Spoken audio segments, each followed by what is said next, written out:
have to make sure that our city is a place where everyone has a home, a place where people are united and engage in dialogue with one another.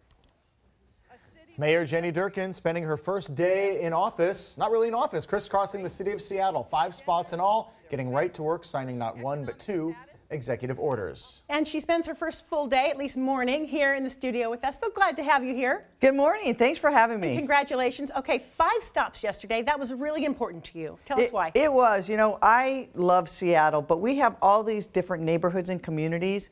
And throughout the campaign, I try to get to as many places as possible. I want people to know that they don't have to come to City Hall. We'll come to them. We want to listen, we want to talk, we want to be part of their communities. It's priority number 1 for you here in the first, let's say, 100 days. Priority number 1 is really tackling the affordability issue. You know, and that includes homelessness, so many of our brothers and sisters sleeping on the streets, but getting people homes, really closing that gap. Yeah. And speaking of affordability, I want to take a question from one of our viewers, if we can pop that up, because that is one of the biggest issues facing Seattle. This is from Tucker. He says, what will you do to help bring people back to Seattle? Insane rent prices, parking, and other things are out of control. How will you help make Seattle once again a destination for families and the middle class? Tucker, that is really a great question because we have to do it. We know that the families and the middle class has been the backbone of the city, but they're being priced out of the city. So we have to get more affordable housing as quickly as we can. We have to keep good jobs here and really protect our small businesses. I mean, I didn't know this before I ran. You guys know, I'm sure, but our small businesses employ 4 to 5 times as many people as Amazon.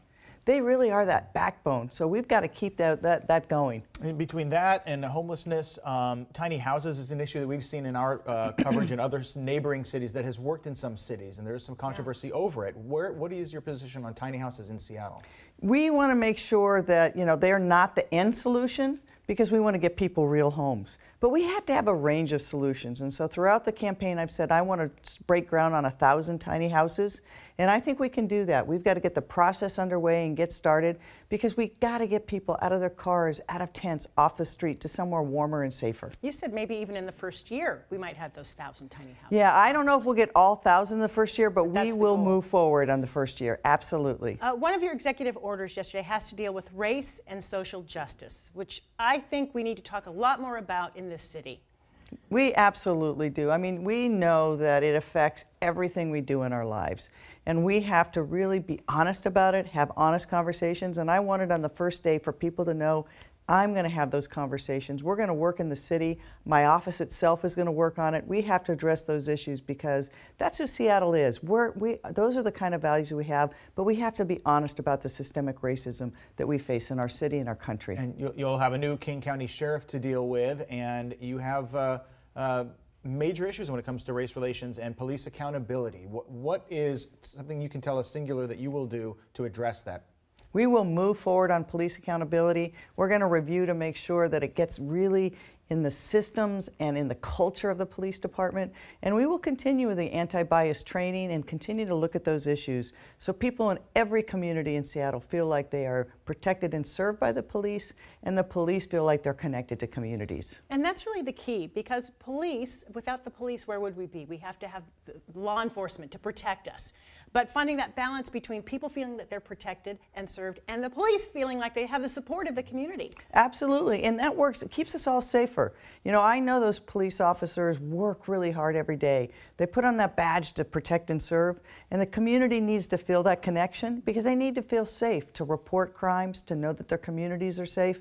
So we really have to work on building that bond. What do you think is happening in our city? We have a new female King County Sheriff, not new, but Kathleen O'Toole's been leading the police department in the city. Now we have, for the first time in 91 years, a woman leading the city. What is happening with female leadership, do you think? Not just in the city, but possibly across the country?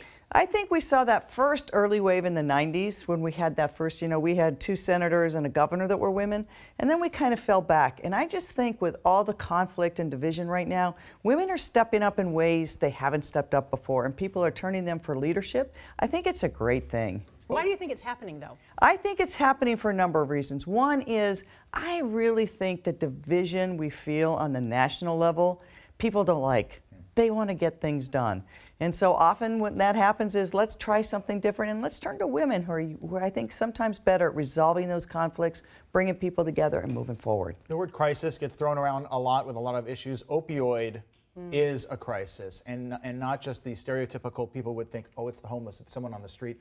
We did a story about a hospital in Snohomish County where like 70% of their overdoses were elderly. It's our friends' children. Right. It's some of our friends. It's teenagers. It's people we know. It's high class, middle Right. class, low income class. What can you do in Seattle about this epidemic? You know, it cuts across every family, every demographic you look at. It is everybody we know is affected by this.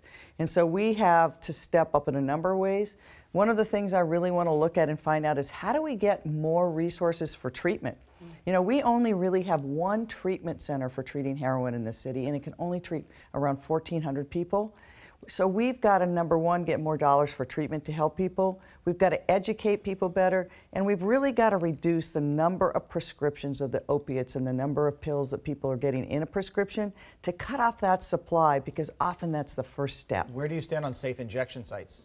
I believe it is part of a holistic public health response to the opioid problem.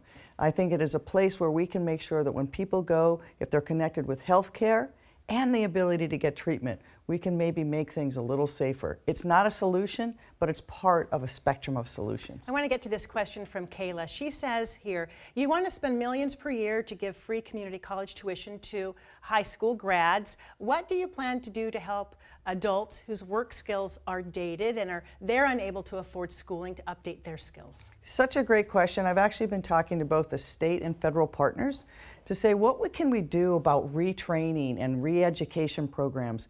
You know, we will see this technology revolution is changing our workforce overnight. And we'll see it here in Seattle in the next 10 and 15 years.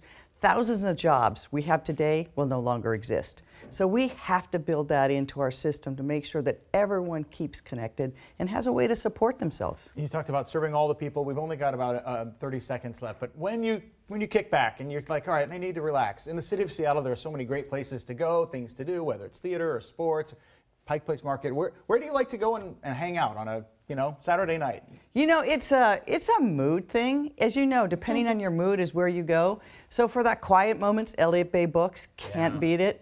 Both the old location and the new location. For something a little livelier, you can pick any neighborhood in the city and you can find a great spot. And I'm going to start doing that more. I'm just going to become the secret shopper and just show up and eat dinner places.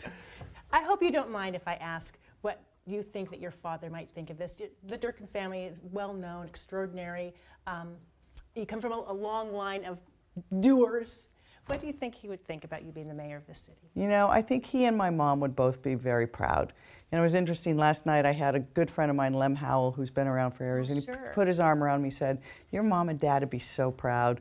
And I say, they love this city. You know, my mom was born and raised here. My dad met my mom here. They fell in love here. This city has been such a special place for our whole family. So I feel inordinately honored to be able to be the mayor of Seattle. It's the best city there is anywhere. Well, we are honored that you joined us here on your first official day. Thank you so much. Thanks for having me. First female and good morning, listeners. 91 years. Let's do this. High five. Yeah.